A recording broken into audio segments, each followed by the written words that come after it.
मेरा राजकमल? सुरीली, मेरा राजकमल कहाँ गया? वहीं जहां उसे जाना चाहिए था।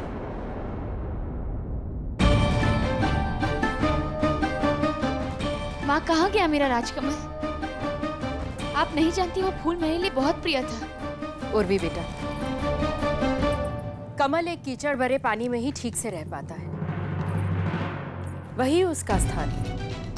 यहाँ साफ पानी में वो मुरझाने लगा था, इसलिए हमने दासी के हाथों उसे छोटे तालाब में भिजवा दिया। अच्छा, ऐसा है तो ठीक है। जरूरी तो ये है ना कि वो राजकमल जहां भी रहे अच्छे से रहे।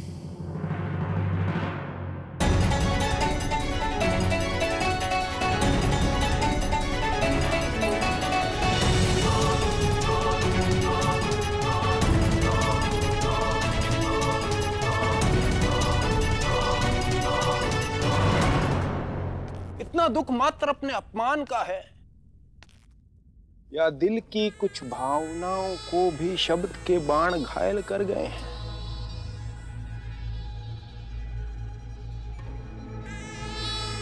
महलों में रहने वाले लोग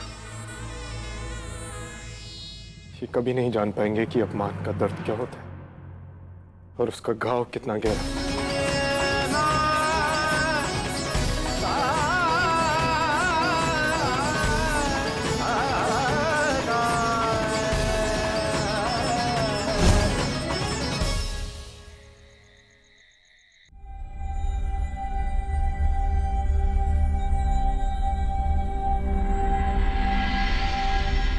लज्जित हूँ माँ,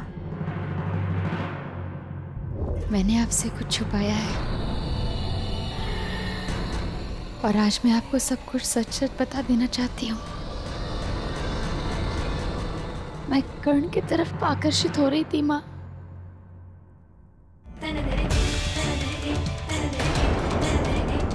चाहने लगी थी उसे और आपसे छुपकर मैंने वर्णाव्रत में अर्जुन के लिए एक पत्र भी भेजा था, जिसमें मैंने कर्ण के लिए अपनी सारी भावनाएं लिखती थी।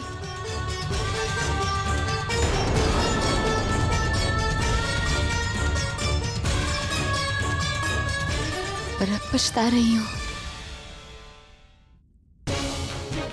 मुझे ऐसा नहीं लिखना चाहिए था।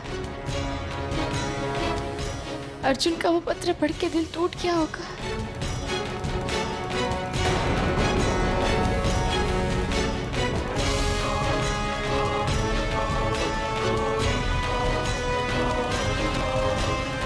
बहुत गुस्सा आ रहा है मुझे अपने आप पर।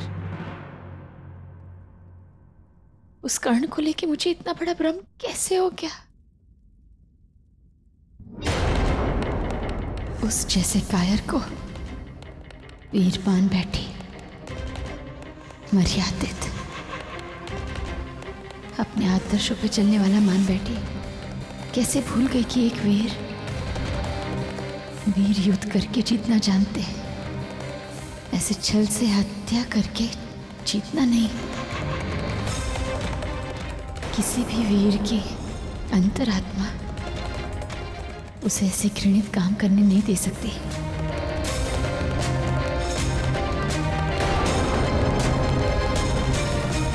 पर दोषी तो मैं भी हूं ना। एक कायर, एक तुच्छ इंसान से प्रेम करने की दोषी। और न्याय तो यही कहता है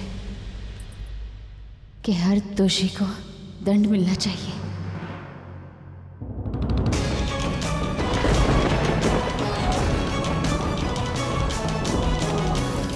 उर्वी, ये क्या कर रही हो?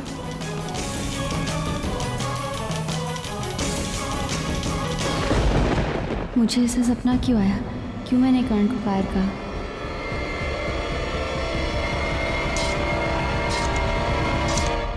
सच यही है कि कमल कीचड़ में ही उगता है और उसे पानी जाए तो हाथ भी कीचड़ में सन जाते हैं, बिल्कुल आपकी तरह अंग नरेश एक सूत पुत्र का किसी राजकुमारी को कोई भेंट देना उस सूत पुत्र का अपनी मर्यादा और अपना स्थान भूल जाना कहलाता है। कर्ण, आपका दिया राजकमल मुझे बार बार याद दिलाता है कि मैंने आपकी सहायता करके अपनी प्रतिष्ठा को कितनी हानि पहुंचाई।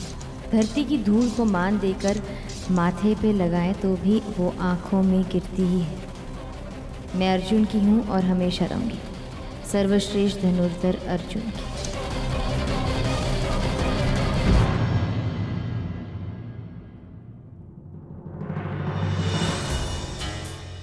वीरों के अंदर एक ज्वालामुखी होता है जो समय आने पर फट पड़ता है। वो संसार में अपना लावा बिखेरता है। ये लावा दूसरों को भस्म करने के लिए होता है, स्वयं को भस्म करने के लिए नहीं।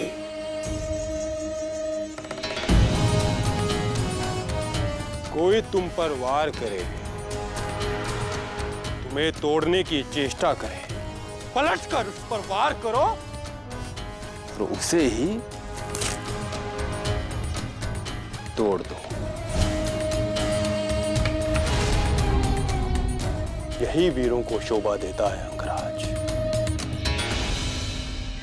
राजकुमारी उर्वी के अहंकार की आयु बहुत लंबी नहीं है अंगराज। उर्वी का अहंकार इस आशा से जुड़ा है कि उसे अर्जुन की पत्नी बनने का सौभाग्य प्राप्त होगा। किंतु हे बलशाली, वो अर्जुन की तब होगी ना जब अर्जुन जीवित बचेगा।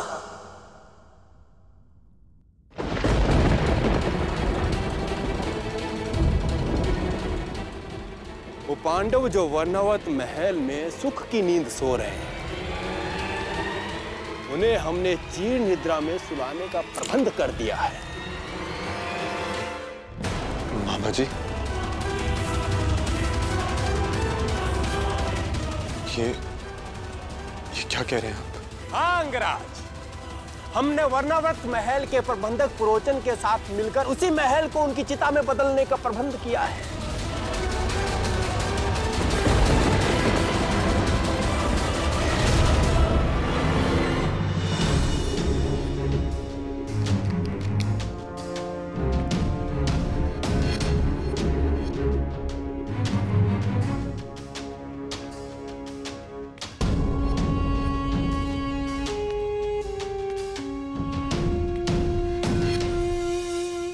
क्या हुआ भैया, ध्यान कहाँ है आपका? परिंदे की उड़ान घोंसले तक, ये भी उड़कर उर्वी तक ही पहुंचा होगा। आइए भैया, खेलते हैं।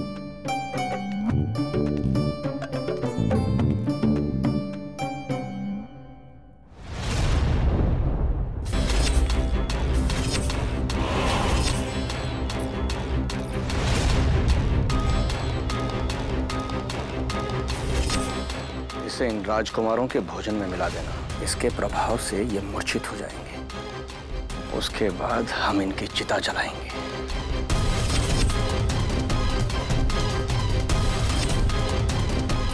बेहोश होने के बाद मैं ये महल जला दूंगा, क्योंकि इसे मैंने लाख का बनाया है।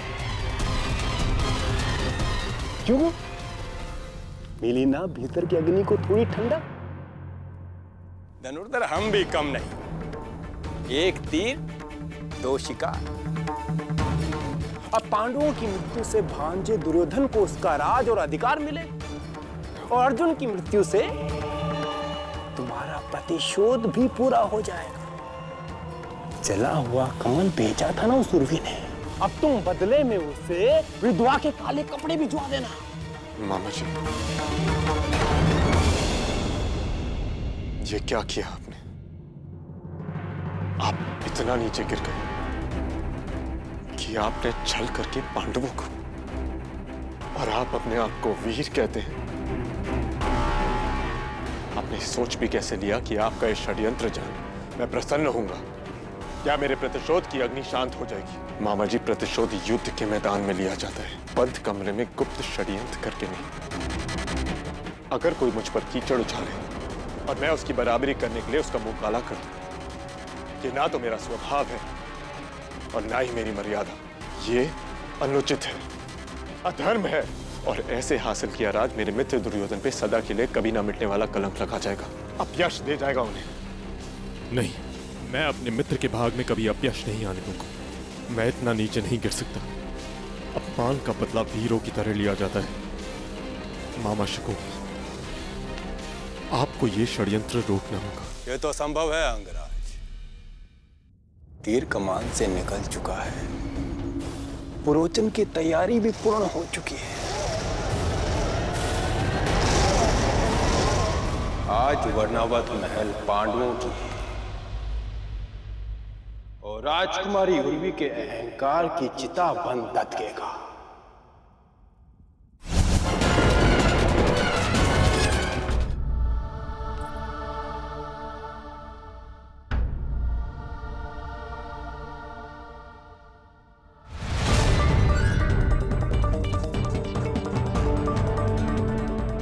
हमें उर्वी को अर्जुन से मिलने जाने से रोकना होगा, क्योंकि अर्जुन को जो हमने पत्र भेजा है उसे पढ़कर वो उर्वी से मिलने नहीं आएगा। किंतु कैसे रोकें?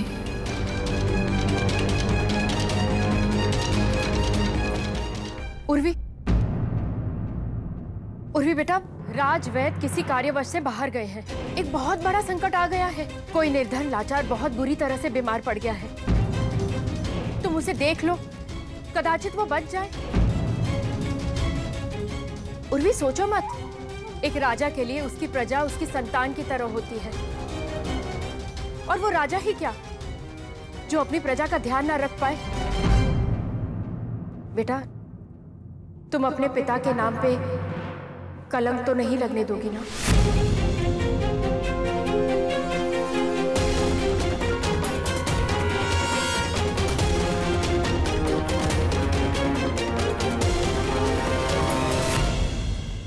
कभी नहीं मां, मैं जाके देखूंगी उस बीमार को। आप चिंता मत कीजिए, मैं सब संभाल लूंगी। तुम मेरे औषधियों का डब्बा निकालो जल्दी।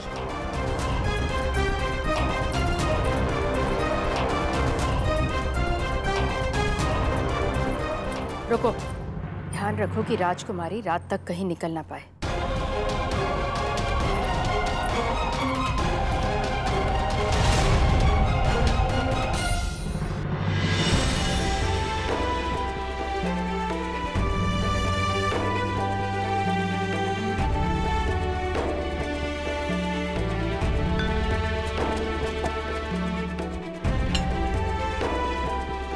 ये माथे पे लगा दो।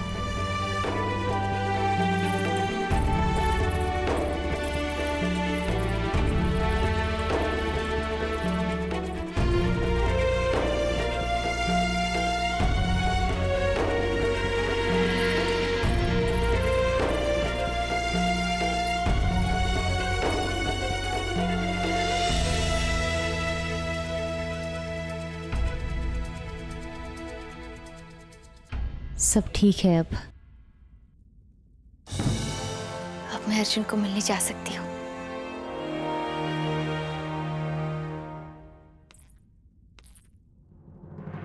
पांडव तो गए, धू धू करके शीघ्र ही उनकी चिताएं जल रही होंगी।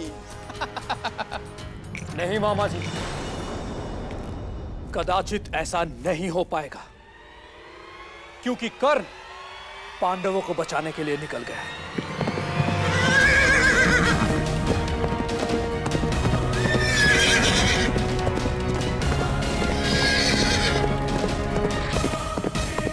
हाँ मामाश्री, उसे अपने मित्र को सिंहासन मिलने की चिंता नहीं है, पर मित्र के नाम पर कलंक ना लगे, इसलिए पूरे वेग से वर्णाव्रत की ओर निकल गए हैं वो। जाने दो से प्रिय भांजे दुशासन। हस्तिनापुर और वर्णाव्रत के बीच बड़ी लंबी दूरी है। कर्ण ना हवा है ना बिजली, ना ही मन का कोई विचार जो झट से इस दूरी को तय कर लेगा। जब तक कर्ण वहां पहुंचेगा, बड़े बड़े पांडव एक कलश में समाने जितने रह जाएंगे।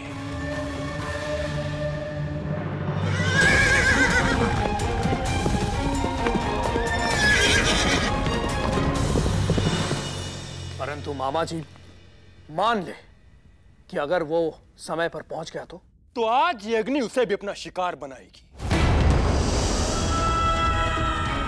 पुरोचन को आज ही आग लगाने का संदेश पहुंच चुका है। परंतु मामा जी करण तो हमारे पक्ष का है ना। भांजे, जब पांडव नाम का विपक्ष ही नहीं रहेगा तो अपने ही पक्ष में भीड़ जमा करने की क्या आवश्यकता है? समझे भांजे?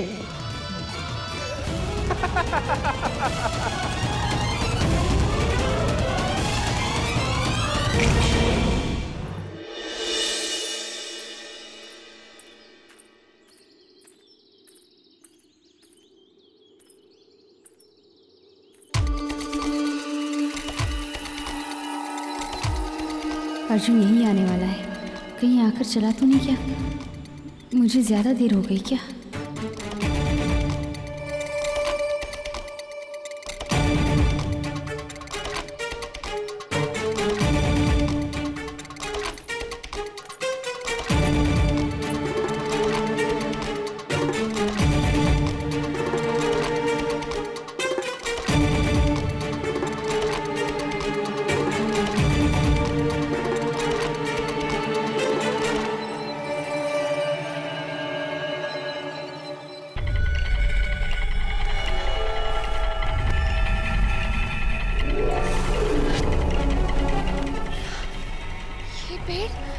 इसे मैंने देखा कैसे नहीं?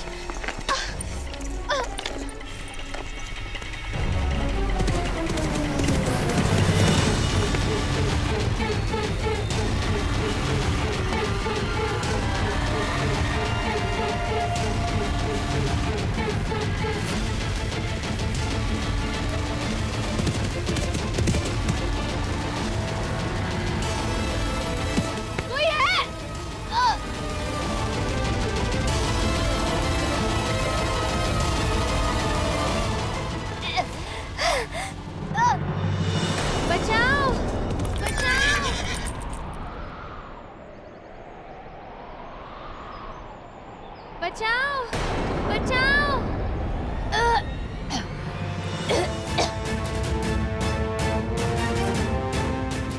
नहीं, अगर अभी रुका तो पांडवों की मृत्यु और उसके बाद मेरे मृत्यु पे सदा के लिए कलंक लगना नहीं डाल पाऊंगा। मित्र से बढ़कर कुछ नहीं। बचाओ, बचाओ!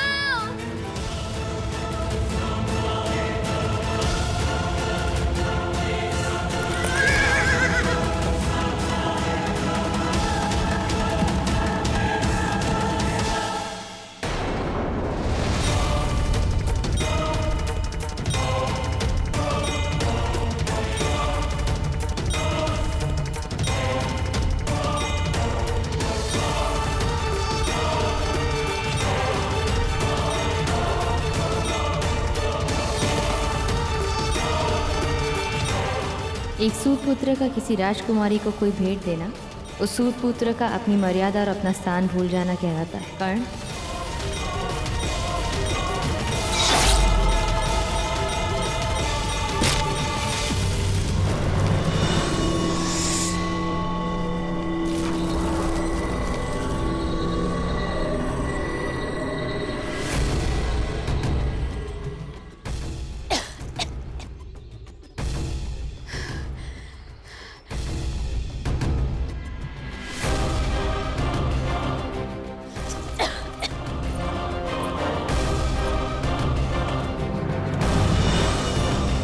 सच यही है कि कमल कीचड़ में ही उगता है और उसे पाने जाए तो हाथ भी कीचड़ में सन जाते हैं, बिल्कुल आपकी तरह अंग नरेश।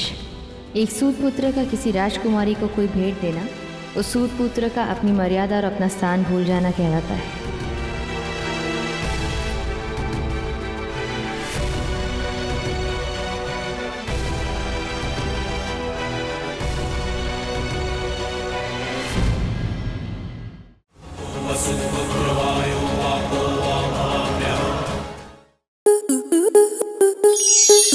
स्टार प्लस के ऐसे ही और बेहतरीन लम्हे देखने के लिए सब्सक्राइब करें हमारे YouTube चैनल को।